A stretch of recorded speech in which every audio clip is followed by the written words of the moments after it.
Dragon God की इस episode की स्टार्टिंग में हमें पेंग पेंग को दिखाया जाता है, जो गुस्से में कहती है कि तुम काफी बड़ा बेवकूफ हो। क्या तुम ये सोच रहे हो कि मुझे इस बारे में पता नहीं चलेगा कि तुम मुझे कैसे स्कूल में छिप कर देखा करते थे? अगर मुझ में तुम्हारी गुड इंप्रेशन नहीं होता तो आखिर मैं तुम्हें क्यों छिपकर मुझे देखने की मौका देती? क्या तुम उतना ज्यादा बेवकूफ हो? और उस टाइम में मैं तुम्हें इतना ज्यादा हार्ड वर्क करती देख मुझे भी यही उम्मीद थी कि मैं भी इनर कोर्टयार्ड में एक्सेप्ट हो सकूं। इसीलिए तब मेरे पास कल्टीवेशन में फोकस करने के अलावा कुछ भी रास्ता नहीं था। इनर कोर्टयार्ड में एंटर करने के बाद फाइनली एक चांस मिली थी सीगर्ट ब्लाइंड डेट में पार्टिसिपेट करने के लिए, लेकिन तब भी तुम पानी में गिर गए थे। उस टाइम में सच में मुझे तुम्हें कूटने की मन कर रहा था। पहले तो मुझे ऐसा लगा था कि पानी में गिरने के बाद भी तुम मेरे पास आओगे, लेकिन किसे ही पता था कि तुम मुझसे मिलने के लिए नहीं आओगे। इवन तुम कुछ भी कहे बिना डिसअपियर हो जाओगे। ये सब कुछ तो ठीक है, लेकिन तुम डिसअपियर होने के बाद तुम मुझसे आधा साल दूर रहे। क्या तुम्हें पता है मैं उस टाइम में तुम्हारे लिए कितना ज्यादा चिंता करती थी? पेंग पेंग की इस बात को सुनकर झाओ जिंगचान जवाब देते हुए कहता है कि मैंने उस टाइम में तुमसे दूर जाने की फैसला इसीलिए लिया था क्योंकि उस टाइम में मैंने तुम्हें किसी पर्सन को चूज करते हुए देखा था, लेकिन जब मैं वापस आया था तो मुझे उस वक्त ये पता चला था कि तुमने तो किसी को भी चूज नहीं करी हो। जिस पर पेंग पेंग गुस्से में कहती है कि मैंने जिसे चूज करा था वो मेरी ब्रदर थी, ताकि मैं उसे एक मौका दे सकूं उसकी दिल की गॉडेस को प्रपोज करने के लिए। क्या तुम सच में उतना ज्यादा बेवकूफ हो? ऐसा तो नहीं थी कि तुम मेरे ब्रदर को ना पहचानते हो। क्या तुम क्लियरली देख नहीं सकते? तुम सिर्फ एक बारी अपीयर हुए थे, उसके बाद तुम डिसअपियर हो गए। सच में तुम्हारे साथ प्यार की उम्मीद लगाना ही बेकार है। आखिर किसी लड़के की सेल्फ स्टीम इतना ज्यादा कम कैसे हो सकती है? और आखिरकार कोई लड़का इतना ज्यादा साई कैसे हो सकता है? उस टाइम में मैं तुम्हारे लिए काफी ज्यादा ही चिंतित थी। मैं यही सोच रही थी कि मैं अपने कल्टीवेशन में फोकस करूंगी और तुम्हें 3 सालों के लिए बिल्कुल भी नहीं देखूंगी। अगर मैंने इस पर्सन को मेरी मिशन जो कि काफी ज्यादा ही डेंजरस थी उसमें नहीं मिली होती और इसने मुझे बचाने के लिए अपने पूरी तरफ से कोशिश नहीं करा होता तो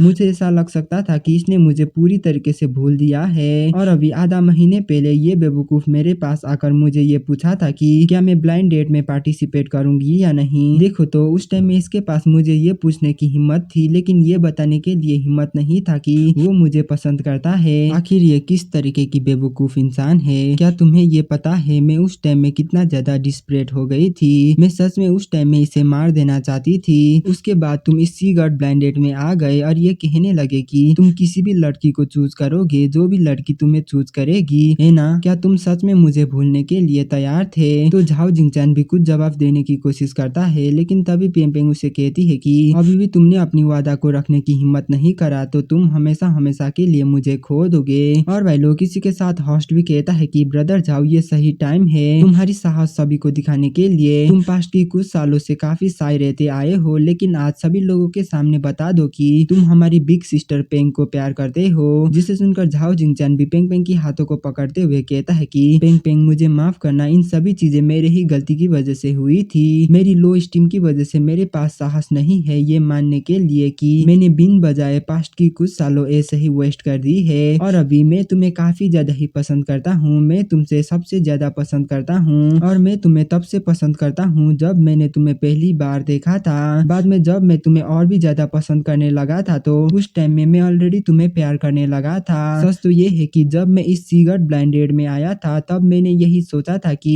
अगर कोई लड़की मुझे चूज करेगी तो मैं तुम्हें भुलाने की कोशिश करूंगा, लेकिन जब मैं तुमसे यहाँ पे दोबारा से मिला था तो मुझे ये सा रियलाइज हुआ था कि तुम्हें भुला पाना नामुमकिन है। मेरी दिल ऑलरेडी तुमसे ही भर चुकी है और मेरे दिल में सिर्फ तुम्हारे लिए ही प्यार है। तुम्हारा शुक्रिया अभी तक मेरी इंतजार करने के लिए। जिस पर पेंग पेंग भी कहती है कि मुझे भी माफ करना, मुझे तुम्हारे ऊपर गुस्सा करना नहीं चाहिए थी। अगर मैं उस टाइम में स्ट्रांग होती और मेरे पास तुम्हें ढूंढने के लिए करेज होता तो शायद ऐसा कभी भी नहीं होता। सच तो ये है कि तुम कभी भी डरपोक नहीं थे। फिर पेंग पेंग गले लगाते हुए कहती है कि तुम कैसे डरपोक हो सकते हो जबकि उस टाइम में तुमने मुझे अपनी लाइफ को रिस्क में रखकर प्रोटेक्ट करने की कोशिश करा था। तुम मुझसे मिलने के लिए आने के बाद मैंने भी खुद को शांत करा और यहाँ पे आने की डिसाइड करी। अगर उस टाइम में तुम मेरे पास नहीं आते तो भी मैं तुम्हारे पास आ जाती। इसीलिए मैं यही चाहती हूँ कि तुम मुझे पहले की तरह छोड़कर चले मत जाना। इन दोनों की ऐसी बात को सुनकर वहाँ पे रहा हुआ सभी लोग इन दोनों को चीयर करने लगते हैं, जबकि हमारा होस्ट भी कहता है कि ये हमारी फेस्टिवल की एक अच्छी शुरुआत थी और जब मैं होस्टिंग कर रहा था तो मैंने कभी भी ये नहीं सोचा था कि इतना कुछ सरप्राइजिंग चीजें भी हो सकती है। फिर इसकी वाइफ कहती है कि ये काफी ज्यादा ही रोमांटिक एंड टचिंग था था। अब हम आज की अगले वाले लड़के को आगे बुलाते हैं, जिसे सुनकर ये लड़का आगे की तरफ आकर कहता है कि सिस्टर्स प्लीज मुझे दया दिखाना। उन दोनों ब्रदर्स एंड सिस्टर की फीलिंग्स सच में काफी ज्यादा ही टचिंग थी, लेकिन मैं उनसे थोड़ा सा भी जेलस नहीं हूँ। जब मैं उस लड़की को ढूंढ लूंगा जिसे मैं काफी ज्यादा ही प्यार करता हूँ, मैं हमेशा उसी के करीब रहूंगा और उसे मुझसे दूर होने बिल्कुल भी नहीं दूंगा। फिर हमारा फीमेल होस्ट कहती है कि सिगर्ड फेरीज प्लीज अब तुम सभी लोग अपने अपने डिसीजन बनाओ हमारे नंबर 2 पार्टिसिपेंट झांग यूनरान के लिए। जिसे सुनकर 3 लड़कियां झांग जिनचान के लिए लाइट्स को ऑन करती है। फिर होस्ट कहता है कि नेक्स्ट हमारी इनर्ट कोर्टयार्ड की जूनियर्स की टर्न है, जो कि अभी अभी इनर्ट कोर्टयार्ड में प्रमोट हुए थे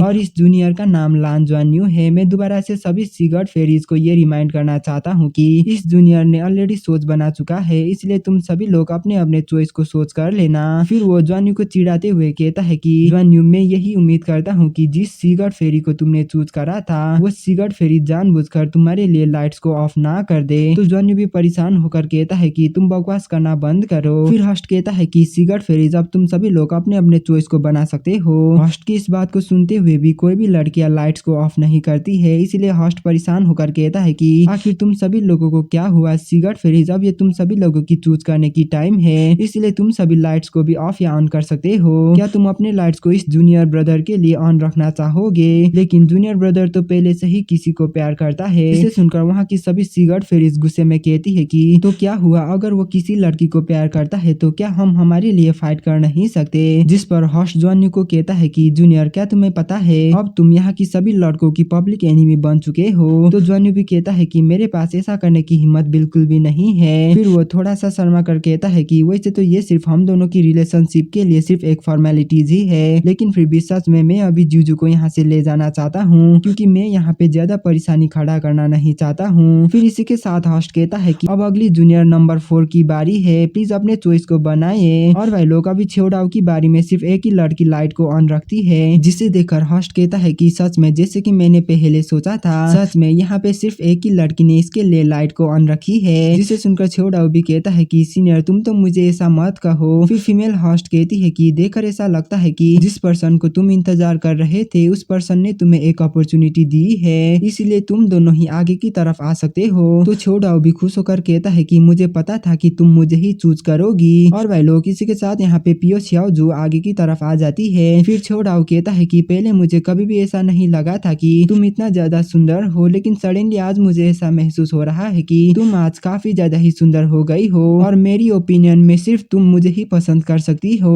अब जल्दी करो और मुझे भी गले लगाओ। छोड़ाओ की इस बात को सुनकर छाओजू काफी गुस्से में कहती है कि सच में तुम्हारे पास ऐसा कहने की हिम्मत है? क्या तुम्हें ऐसा लगता है कि मैं तुम्हारे लिए वर्दी नहीं हूँ? आखिर तुम अभी भी इतना ज्यादा असंतुष्ट कैसे हो सकते हो? जिस पर छोड़ाओ मासूम बनते हुए कहता है कि क्या मेरा मतलब ऐसा नहीं था, तुम यहाँ पे किस बात से परेशानी खड़ी करने की कोशिश कर रहे हो? तो छाओजू गुस्से में कहती है कि अच्छा तो मैं यहाँ पे परेशानी खड़ी कर रही हूँ, अगर तुम ये चाहते हो कि मैं तुम्हारे साथ रहूं तो पहले तुम्हें मुझे हराना होगा। इतना कहने के साथ ही छाओजू काफी खतरनाक तरीके से ओरा को रिलीज करती है और वो काफी खतरनाक स्लैश के साथ छाओडाओ के ऊपर अटैक कर देती है। और इस अटैक को अपने तरफ आता देख छाओडाओ एक स्माइल को पास करता है और वो भी सोर्ड को यूज करते हुए एक स्लैश अटैक से काउंटर करता है, जिसकी वजह से उन दोनों को ही अटैक आसमान में काफी खतरनाक तरीके से टकराकर वहीं पे काफी बड़ा ब्लास्ट होती है, जिसे देखकर ये दोनों होस्ट परेशान होकर कहते हैं कि ये दोनों जूनियर्स अभी काफी ज्यादा ही फियर्स हैं, जबकि ये जूनियर्स इनर कोर्टयार्ड में एंटर कर पाए थे तो पक्का सही ये दोनों ही काफी ज्यादा ही स्ट्रांग होगी। फिर ज्वान्यू परेशान होकर माथा को पकड़ लेता है और वो कहता है कि तुम दोनों यहीं पे रुक जाओ, आज सेरे की ब्लाइंडेड फेस्टिवल है, बाद में तुम दोनों दोबारा से फाइट कर सकते हो। ज्वान्यू की इस बात को सुनकर छाओडाओ कहता है कि क्या तुमने बॉस की इस बात को सुनी? तो पियाओजू भी कहती है कि हाँ, लेकिन मैं तुमसे तब तक शादी नहीं करूंगी जब तक तुम मुझे हरा नहीं दोगे। चलो अब हम यहाँ से चलते हैं और बॉस को ब्लाइंडेड खत्म करने के लिए मौका देते हैं, जिसे सुनकर छाओडाओ भी मान जाता है और वो दोनों एक दूसरे के हाथों को पकड़ते हुए वहाँ से चले जाते हैं। और इस टाइम में ये दोनों ही काफी ज्यादा ही खुश दिखाई दे रहे थे, जबकि इस तरफ ज्वान्यू और ये दोनों ही काफी ज्यादा ही खुश दिखाई दे रहे थे, जबकि इस तरफ ज्वान्यू इन दोनों को कुछ भी नहीं कहता। फिर ज्वान्यू क्वानली और यूनहान के तरफ देखता है, जहाँ पे वो दोनों एक दूसरे के साथ बहस कर रहे थे, जहाँ पे क्वानली कह रहा था कि आखिर मैं क्या करूँ, मेंक्विन मुझे चूज करने की हिम्मत बिल्कुल भी नहीं करेगी। ए ना, तो यूनहान कहता है कि सब कुछ ठीक है, बाद में तुम तुम्हारी गलती को मान लेना। जिस पर क्वानली कहता है कि एक्चुअली मैं तो सिर्फ अपने पावर्स को शो ऑफ करना चाहता था, लेकिन अब मुझे थोड़ा सा एम्बैरेसिंग महसूस होने लगा है। जिसे सुनकर यूनहान क्वानली को मोटिवेट करते हुए कहता है कि तुम्हारी ब्रदर होने की वजह से मैं तुमसे झूठ बिल्कुल भी नहीं बोलूंगा, सच में तुम्हारी वो परफॉर्मेंस काफी ज्यादा ही अच्छी थी। फिर हमारा होस्ट हंसते हुए कहता है कि